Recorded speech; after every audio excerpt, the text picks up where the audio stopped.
What is up, Netrunners? Welcome back to another episode of PeachHack, bringing you games from North Georgia Netrunners. We are back at Raven's Nest Games in Marietta, Georgia on January 4th, 2015 for the Store Championships. We are in round one of 5 rounds of Swiss. This is game 2 between Jon and Pacer. We got Jon on the left running as Andromeda, who will start out the game with 9 cards in hand. Running against Pacer's Corp, Jinteki Replicating Perfection, where you won't be able to run on remote servers unless you first run on a central. Doesn't have to be successful, just has to be a run. The legal cards up to this point are through the source, so through all of the lunar cycle. I don't know if we'll see any lunar cycle cards in this game, but we're going to go ahead and get started here. Looks like both players are happy with their hands, and Pacer will take that mandatory draw. Probably looking up to set up the taxing early. Replicating Perfection, known for their taxing abilities. Indeed, he will ice up those 2 centrals. Maybe? No? Maybe? Playing some shell game with ice. And finally makes a new server. And Jon drops 2 sure gambles. He is in the money. That is Andromeda for you. And drops the Desperado and security testing. He's got that econ engine up. And Pacer resing a pad campaign. Got a little bit of his own econ engine up. It'll be kind of tough to trash that pad campaign. Just having to spend a lot of clicks and credits to do so. But Pacer, I think wisely, decides to ice up archives. Doesn't want any of those Desperado security testing shenanigans. And pulls back his cards. Probably planning on making some big servers. Makes sense to me. Jon is going to play a special order and search for an icebreaker. My guess is a sentry breaker, I guess, against Jinteki. Yep, indeed, there's the fairy. You want to look out for those Kamainus and Sarugis. And fairy gets through those with ease. Not a bad move at all. So it's probably safe to face check. Well, not really face check, but check one of these servers. And I think he did name R&D as his security testing location, if I heard correctly. And yes, he does run R&D. Ooh, and there's an architect. Now, there's a decision for you. Do you spend your fairy on an architect? You don't take any damage, but you let the corp develop their board quite a bit. I'm pretty sure this is a security testing run. And letting the corp see what's coming up in R&D isn't as big of a deal because they don't have to worry about an agenda being on top since they're not going to access. But still, being able to get a free install, especially in a remote with Replicating Perfection, and install something from hand. But yeah, that is security testing, so it just gets $3. Making a run and giving the corp 2 free clicks to install things. It's pretty big. I don't know. I part of me thinks that he maybe should have used the fairy. But of course, it was only security testing. Like, maybe you want to save it for something big like a Kamainu or something. Decides to run the pad campaign and trash it. Since he had a bunch of money. Makes sense. Makes sense to me. Pacer, resing a Jackson Howard, decides to draw up some. Guess his hand isn't exactly what he wants to see in it. Maybe he has a bunch of agendas instead of ice and economy things, economy assets. Probably wants to see a Sundew at some point. Draws again. And gains a buck. He is only at 2 credits. That is pretty low. There aren't many scary things. Any scary ice that the corp can res for 2 credits. So there's some taxing things. But even the taxing things aren't much.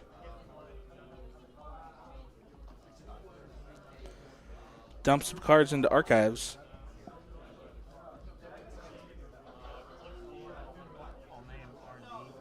And Jon names R&D for security testing again.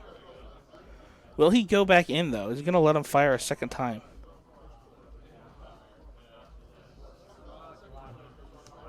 Ooh, nope. He's going to legwork, taking advantage of that low credit count. And, oh, it's a pup.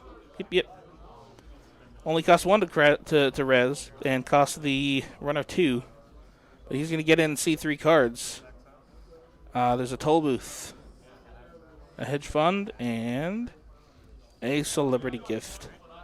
A swing and a miss. Maybe if he had legwork to turn before the Jackson had popped, he would have had more success. But I think the Jackson put all of those agendas into archives.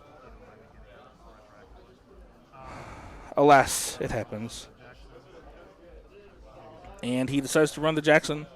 And Pacer takes that Jackson out of the game to put those cards that he dumped into the 2 archives back into his deck.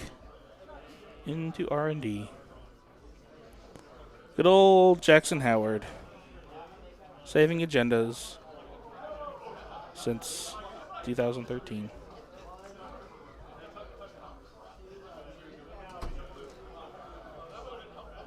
So, Andromeda, Jon isn't in probably the greatest situation here.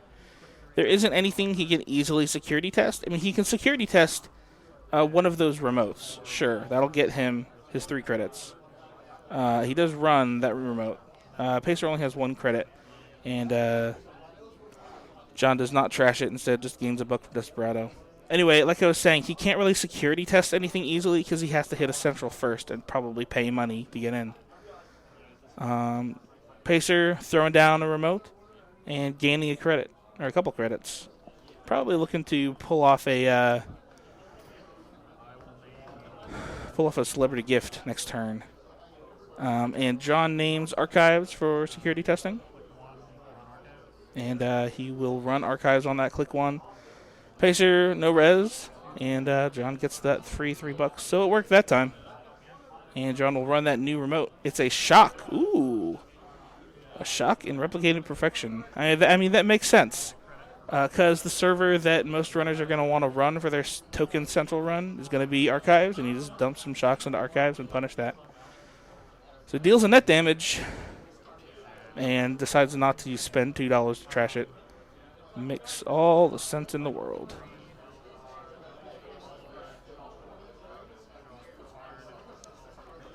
He will decide to dig a bit for clicks 3 and 4. Trying to find what he needs. And Pacer will res a pad campaign. Start that economy engine back up. Gains a credit, and there it is. There's the celebrity gift. So what do we got? We have a Sundew, hedge fund, enhanced login protocol, toll booth, and another Sundew. Pacer certainly happened to see that those Sundews, I imagine. And those will be down soon, I predict. Jon names archives for security testing and runs it and hits another architect. And there's that decision again. It's even a worse decision since there's stuff in archives now. And he lets it fire. Whew.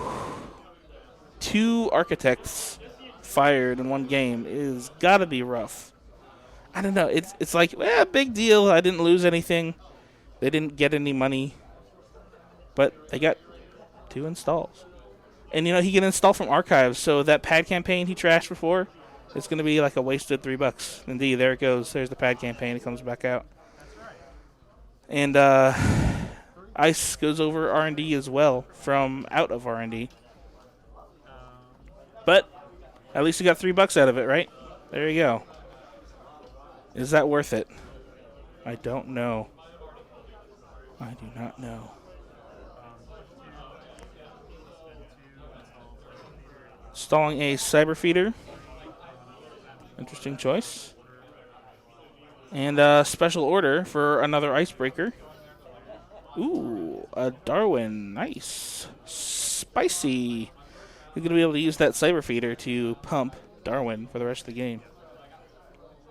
It's a very interesting include. I don't really think I've seen many Andes with Darwins that much. It's certainly an expensive icebreaker to use. Costs 2 to break a subroutine. Pacer has another, well, we saw it before, where he has the second pad campaign and is now getting 2 credits at the beginning of his turns. Plays a hedge fund, gets some money back up, and ices up HQ. I presume he's going to be looking to install those sundews soon. He probably doesn't want to install unless it's protected well, though.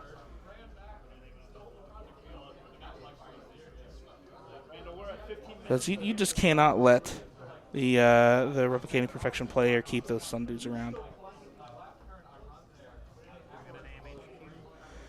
Jon names HQ for security testing. Interesting choice. Pumps Darwin for free with the cyber feeder. Decides to draw up a bit. I think see an E3 in hand. There's a sure gamble. Get some more money.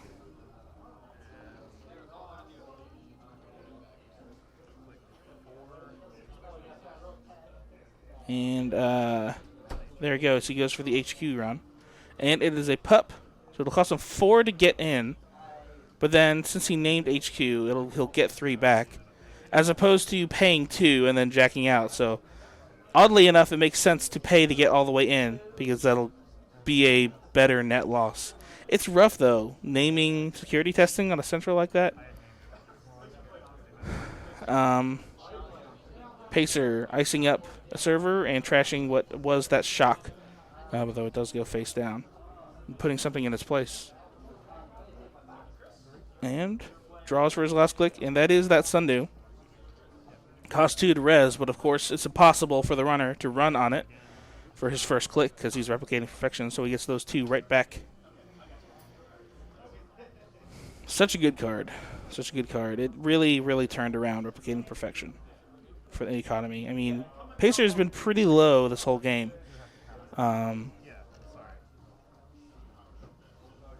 But I think it might turn around soon if Jon can't keep up with trashing all these economy assets. So Jon decides to name him one of the arbitrary pad campaigns for security testing this time. And yeah, I do see that E3 in hand. That's going to make Darwin a lot better to use. He installs a Jon Masanori, which is sort of the final piece to the economy Desperado security testing combo. So not only does he get $3, but he gets a free draw. And decided to draw up some. And Pacer getting $2 at the beginning of his turn and $2 at the beginning of the runner's turn. $4 for 0 clicks every turn. And icing up that sundew even more. And puts an upgrade on there. My guess would this is probably a Caprice or maybe an Ash. Ooh, an enhanced login protocol, and that is going to make the runner's life miserable. Having to spend 2 clicks now to make a regular run is going to make getting into those remotes even more difficult. Jon names archives for security testing, and there goes the E3. And Darwin is now at 3 strength, so he can get through that architect for only $3. And he dirty laundries it. So he pays 3 to get through the archives and gets a bunch of money back from security testing and dirty laundry. So even paying the 3 to get through the architect, he gets back. I mean, the 3 is free, right? From the security testing, and he gets the card draw from Masanori. So that's not a bad move at all. I mean, I would do that every day. Makes it run on R&D. Or no, he can't because of enhanced login protocol. He'd have to spend 2 clicks, and he doesn't have 2 clicks. This is his last click. Decides to install another cyber feeder instead.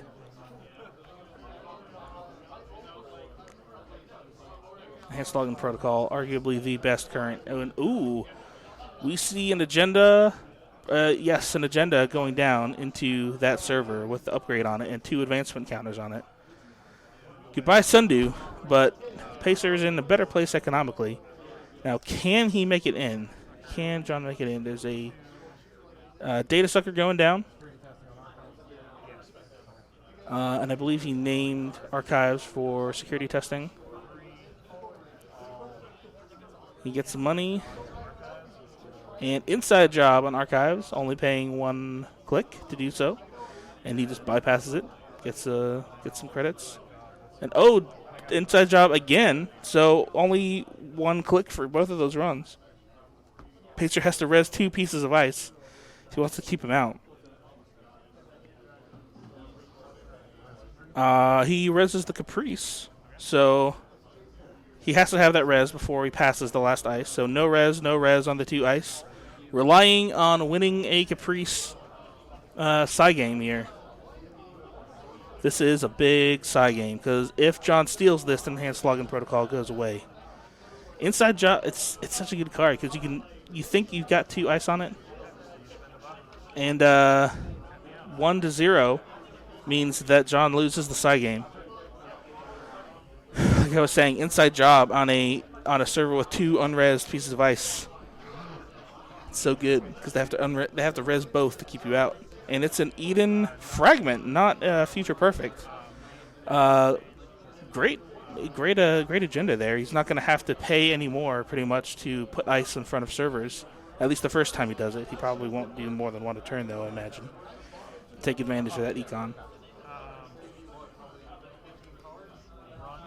Named security testing on a pad campaign, runs on R&D. And there's Kamainu. Happy probably now that he kept his ferry around, which I think, yeah, you got to use the ferry here. Passes it and then pays 3 to get through Architect with Cyber Feeder, so only 1 really. Sees a card, no dice. A swing and a miss, but he does get a Data Sucker. But he does get a Jon Masanori draw too. And he wants to run this remote, see if he can kill the Caprice. And the side game, no, he loses again. Pacer paying 1 each time. And I think he's trying to get a credit from that Caprice run, and Pacer is explaining that failing a Caprice side game means that the run is unsuccessful, so he does not get a credit from that. I think he's supposed to get a tag from Jon Masanori too. I'm not sure if they caught that, but anyway, Pacer decides to wipe virus tokens. Darwin getting too strong, but pumping it once already at the beginning of the turn for Jon.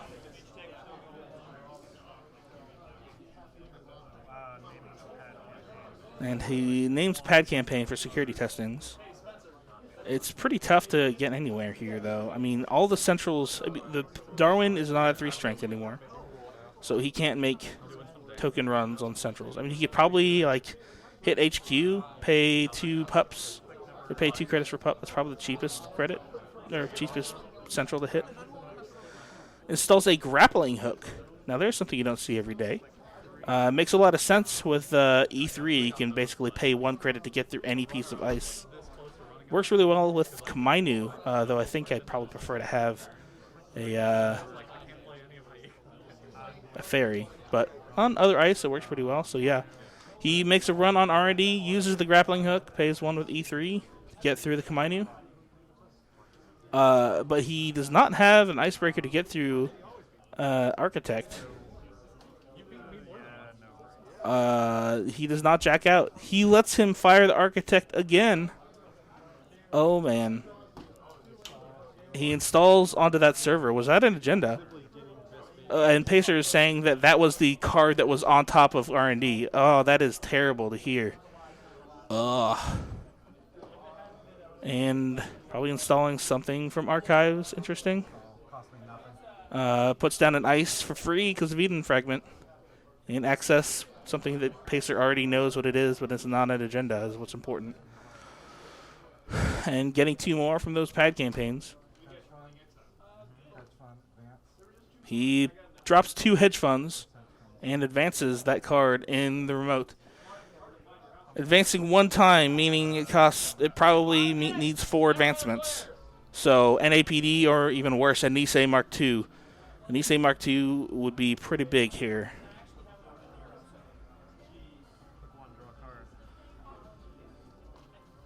And what is Jon going to do about this? He's only got 4 credits. He is digging a little bit. I'm not sure what he thinks he's going to be able to find, though. I think he pumped Darwin at the beginning of his turn and tried to pump it again there. He wasn't supposed to do that. I think he thought that he forgot to pump it before, but he actually did. Alas, it happens. Sometimes you just miss these things. He probably wants it to be at 3 because he wants to get through one of these architects. 3 right now is the magic number for that Darwin. And Pacer advances 3 times, and it is the Nisei. And that is extremely bad news for the runner. Pacer is more or less at game point at this point. I don't think he has any single point agendas in his deck. Typically, they're Niseis or 3-pointers. Sometimes you also see NAPD in Replicating Perfection, but I think I've seen Pacer's deck, and I don't think he has any NAPDs. He might. I can't remember. But being able to stop any run means, and with Enhanced Login Protocol out, means that stealing an agenda is going to be extremely difficult here for Jon. He decides to do Dirty Laundry HQ, which is pretty porous. It only costs him 4. He spends all 4 of his money, gets one back from Desperado. And he will access a card. Nothing. Oh, it's a Caprice, I think. Did he just trash that?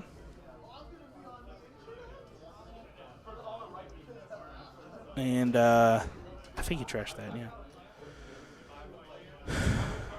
Digging a bit. Still not really sure what he's going to do. I mean, Pacer could probably install an agenda into that server and just win next turn. I don't know if he has the agenda in hand, though, is the question. I think Jon's best move here is just going to be to credit up. And he gets the tag because he had forgotten about Masanori in the unsuccessful run from a while ago. I can't even remember.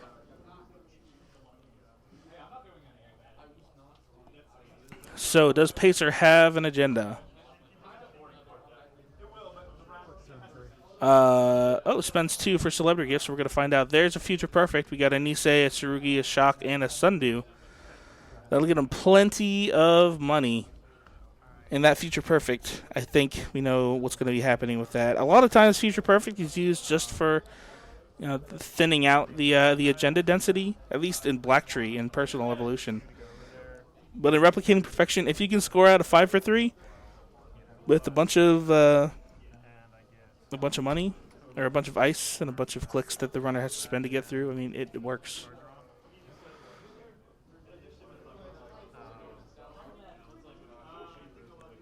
And Jon is moneying up and dropping a Fem. Probably that Fem is going on the Kamainu. That turns off the Kamainu, so it has 0 subroutines, so you can bypass it for free. So maybe he's trying to go for R&D, hoping to pull something off there. He starts a run on R&D, and he hits a Gemini. It's an interesting addition. It'll do a net damage on a successful trace, and if the trace is 5 strength or higher, it'll do another net damage. I don't think Pacer is boosting, and I don't think that Jon is breaking, so it'll just do a single net damage for the successful trace. And bypasses the Kamainu, and pays to get through the Architect, and sees nothing on R&D. Whew. He's in rough shape. He has $1, and he Pacer installs and advances twice. That's got to be the Future Perfect, and I don't see any way that Jon is going to be able to get through the server. We did have the 5-minute warning a couple minutes ago. So the round is very, very close to being over. Pacer asking if he gets a turn if time goes, and he does get a turn if time goes. So if time is called right now, Pacer will get a turn to score this out. So he will be able to get his full 7 points and a full 2 prestige win Much better than a timed win. Jon arbitrarily names a pad campaign for security testing. And there was time called right there, so this is a close one. He runs on R&D, or excuse me, on HQ, eats some net damage, and pays to get through the other pups, and sees nothing out of HQ. I mean, he could run a pad campaign to get some money and some draws, but there's not really anything that he can do, I don't think. He draws twice, and that is game. There's the future perfect scored. And Pacer is the winner of this game. Congratulations. Replicated Perfection does it once again. Just absolutely being taxed to death, figuratively speaking. He didn't die. He didn't flatline. But, man, enhanced login protocol and some taxing servers. Those will keep even Andromeda out. Well played to Pacer. Well played to Jon, too. Props to Jon for playing in these games. And that is the end of round 1. We'll be moving on to round 2 shortly. Thanks, guys, for watching. I appreciate it. Hope you enjoyed it. And I will see you guys next time.